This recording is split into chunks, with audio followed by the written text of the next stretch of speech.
Good day. Here are the headlines from the Philippine News Agency.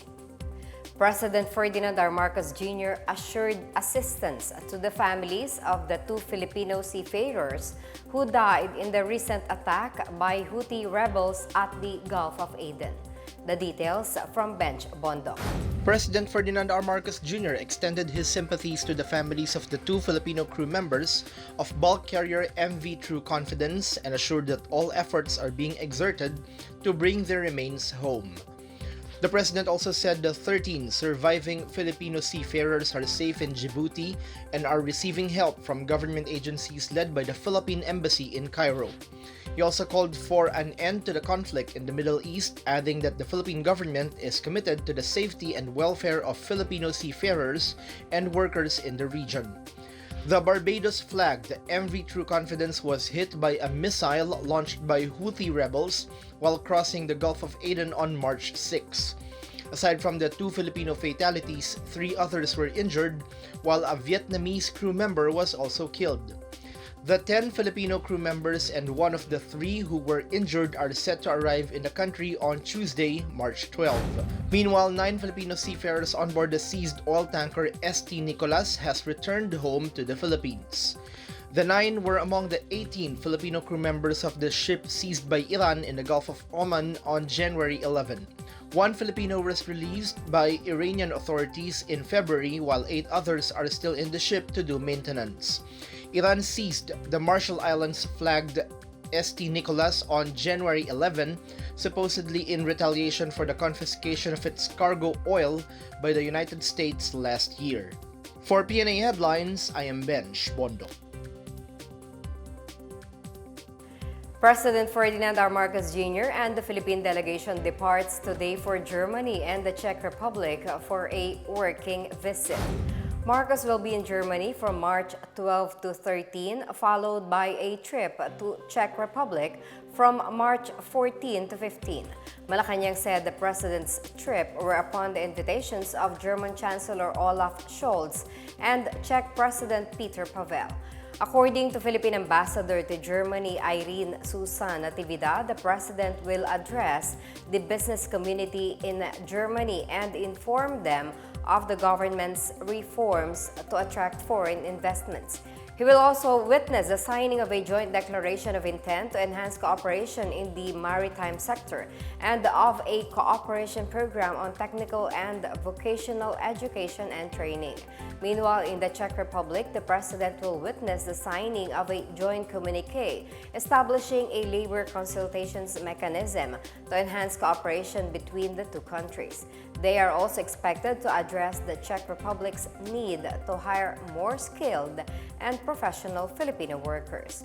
President Marcos will also seek support from Germany and Czech Republic in enhancing the Philippines' defense capabilities and in asserting its rights over the West Philippine Sea.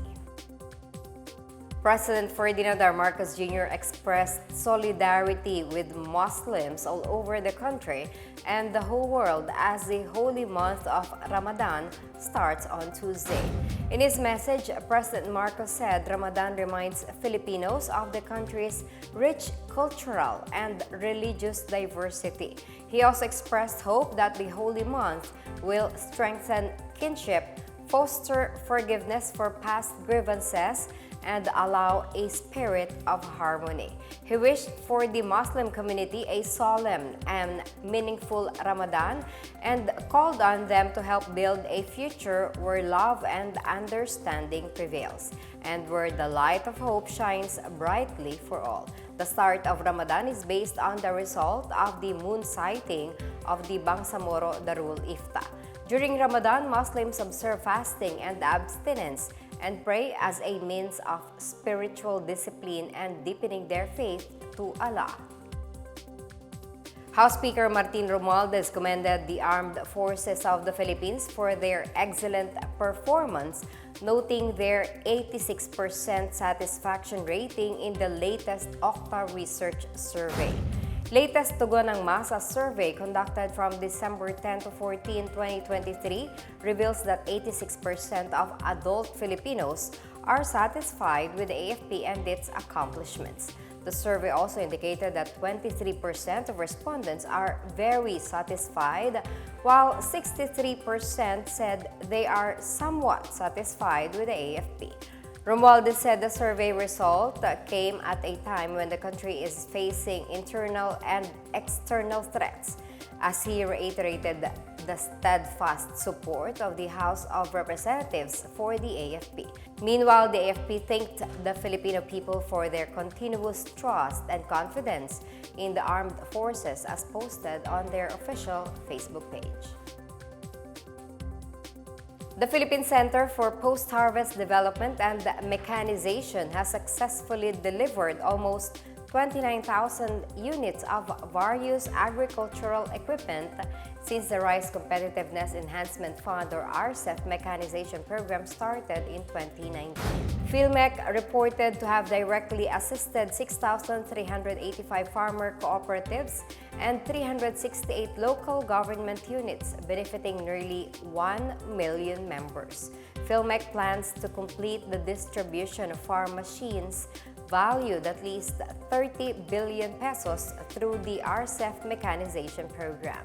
To date, PhilMech has achieved 91.6% delivery rate for the machines procured under the RCEF mechanization program, with 24.9 billion pesos allocated for various agricultural machinery. Funding from Republic Act 11203 allows PhilMech to distribute equipment to farmers at no cost. Under Republic Act 11203, PhilMech receives 5 billion pesos annually from 2019 to 2024 to provide agricultural equipment to qualifying farmers, cooperatives, and local government units.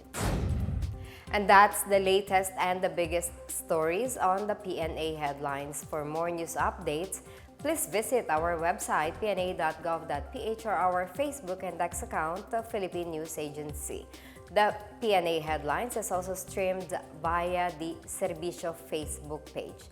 You may also watch the PNA Headlines through the Philippine News Agency's YouTube account, via the News and Information Bureau website, nib.gov.ph under PNA News, or on the Facebook page of the Presidential Communications Office, or PCO.